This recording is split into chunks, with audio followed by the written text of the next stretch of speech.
Assalamualaikum warahmatullahi wabarakatuh. Salam sejahtera bagi kita semua. Sebelumnya, perkenalkan kami dari kelompok 11 mata kuliah Ekonomi Bisnis Islam yang diampu oleh Bapak Khairul Fikri, MEI, yang beranggotakan saya, Wahyudin Al-Ikram, dengan NIM 4119151. Yang kedua, Homsin Amalia dengan NIM 4119153. Yang terakhir, Isya Alfiatin Nur dengan NIM 4119159. Kami dari jurusan Ekonomi Syariah Fakultas Ekonomi dan Bisnis Islam IAIN Pekalongan. Pada kesempatan kali ini, kami akan membahas tentang etika profesi dalam Islam. Adapun materi di dalamnya mencangkup yang pertama, definisi profesi. Yang kedua, etika berprofesi dalam pandangan Islam. Yang ketiga, ciri-ciri etos kerja Islami. Yang keempat, aktivitas ekonomi para nabi. Yang kelima, profesi para nabi dan rasul. Dan yang keenam, kewajiban karyawan terhadap perusahaan dan sebaliknya. Langsung saja kita memasuki materi yang pertama, yaitu definisi profesi yang akan disampaikan oleh Homsin Amalia. Definisi profesi. Profesi adalah segala suatu hal yang berkaitan dengan bidang yang sangat dipengaruhi oleh pendidikan dan keahlian. Dengan demikian, profesi adalah pekerjaan yang dilakukan sebagai kegiatan pokok untuk menghasilkan nafkah hidup yang mengandalkan suatu keahlian.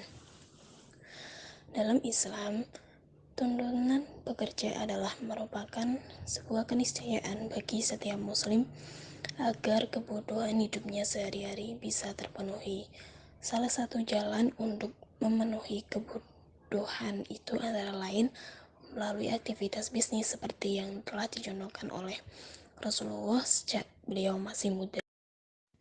Kemudian yaitu etika berprofesi dalam pandangan Islam. Yang pertama yaitu sidik. Sidik atau jujur. Jujur kepada diri sendiri juga kepada orang lain.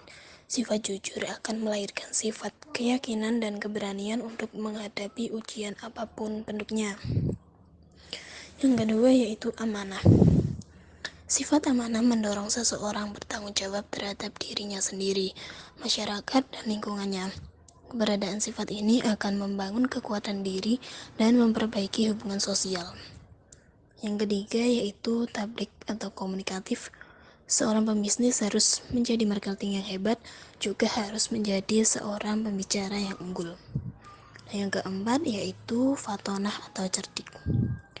Seorang pembisnis harus memiliki kemampuan dari sudut pandang yang berbeda, lalu muncullah kreativitas, ide, dan wawasan. Pada akhirnya, produk atau jasa yang dikeluarkan pun akan menjadi produk unggul atau sempurna.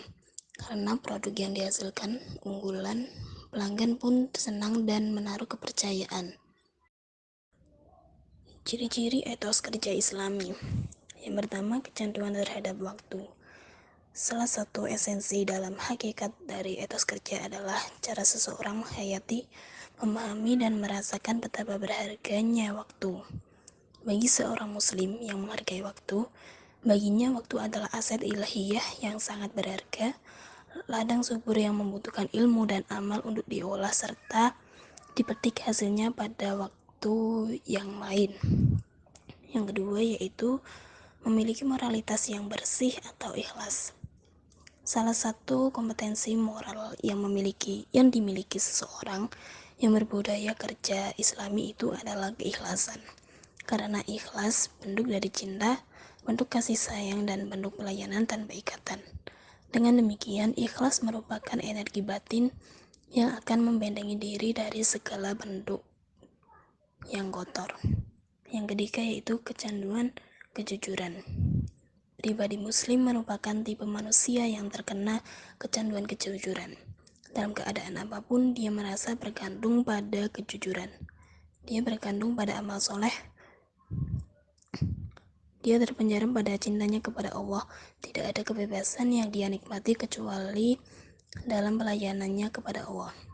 Yang keempat yaitu memiliki komitmen. Yang dimaksud dengan komitmen adalah keyakinan yang mengikat atau akad sedemikian kukuhnya sehingga membelenggu seluruh hati nuraninya dan kemudian menggerakkan perilaku menuju arah tertentu yang diyakininya atau iktikad. Dan yang terakhir yaitu istiqomah.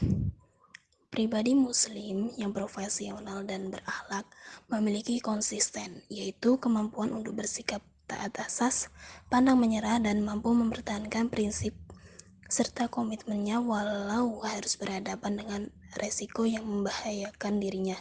Mereka mampu mengendalikan diri dan mengelola emosinya secara efektif. Aktivitas ekonomi para nabi. Secara umum, mayoritas nabi dan rasul melakukan aktivitas ekonomi baik dalam konteks pekerjaan yang menghasilkan upah maupun pekerjaan yang dilakukan secara mandiri dalam memenuhi kebutuhan pangan sehari-hari. Hal ini berdasarkan isyarat firman Allah Subhanahu wa taala pada Quran surat Al-Furqan ayat 7 dan 20. Kalimat wayamshuna fil aswaki mengisyaratkan bahwa seluruh nabi dan rasul menjalankan aktivitas ekonomi.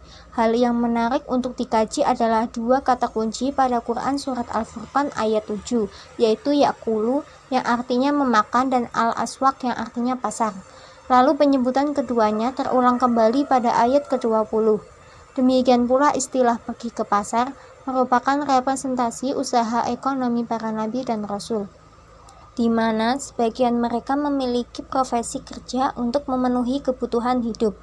Pernyataan konkret bahwa nabi memiliki berbagai profesi dapat dilihat dari kata wayamshuna fil aswaqi yang menunjukkan geliat aktivitas ekonomi para nabi baik sebagai pedagang maupun pembeli.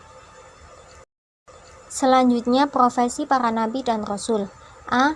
Ziro'ah yang artinya pertanian atau peternakan, yang dilakukan oleh 4 nabi, yaitu Nabi Adam, Nabi Musa, Nabi Ayub, dan Nabi Muhammad SAW.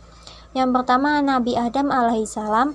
Di zaman Nabi Adam, potensi alam yang paling terlihat adalah tumbuhan dan hewan, sehingga beliau menjalani aktivitas bertani dan berternak sebatas mencukupi kebutuhan pangan keluarga. Belum terjadi aktivitas jual beli atau barter. Yang kedua, Nabi Musa alaihissalam menjalani profesi sebagai penggembala kambing selama 10 tahun. Selama menjalani masa penggembalaannya, beliau bekerja secara profesional dengan memenuhi perjanjian antara beliau dengan sang mertua atau Nabi Syuaib tanpa adanya keluhan. Bahkan, beliau menggenapkan masa maharnya menjadi 10 tahun. Yang ketiga, Nabi Ayub alaihissalam.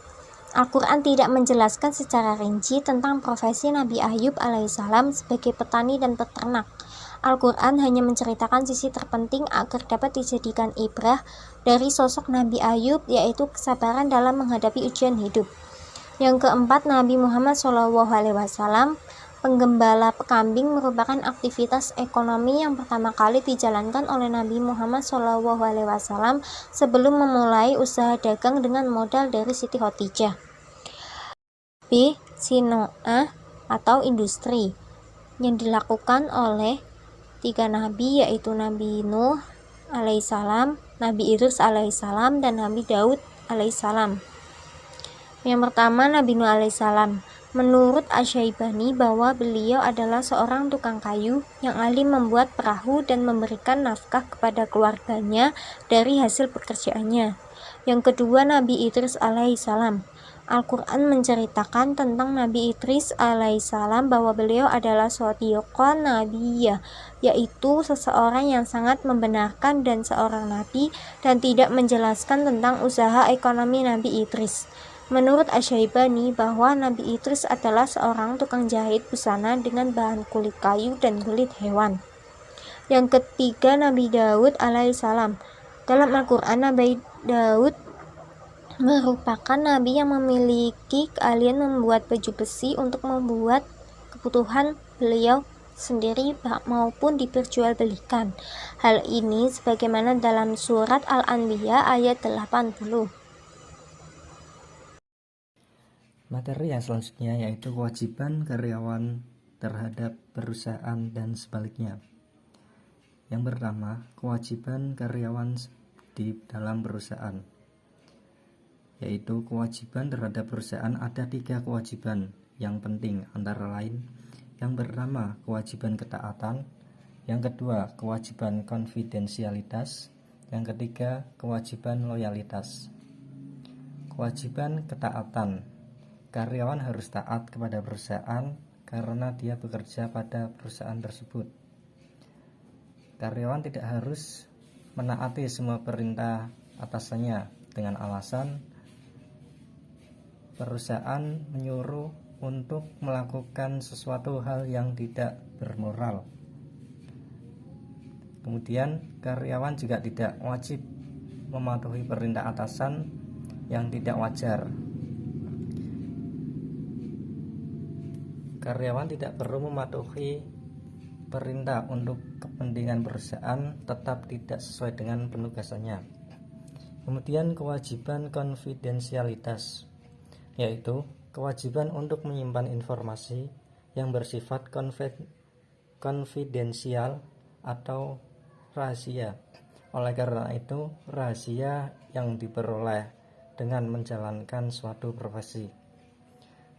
Banyak profesi mempunyai suatu kewajiban konfidensialitas, khususnya profesi yang bertujuan membantu sesama manusia. Kewajiban konfidensialitas tidak saja berlaku selama karyawan bekerja di perusahaan itu, tapi juga berlangsung terus setelah ia pindah kerja ke perusahaan lain.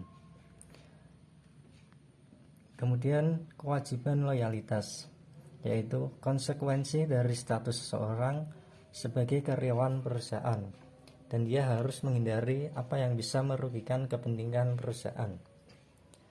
Faktor utama yang membahayakan terwujudnya loyalitas adalah konflik kepentingan antara kepentingan pribadi dan kepentingan perusahaan.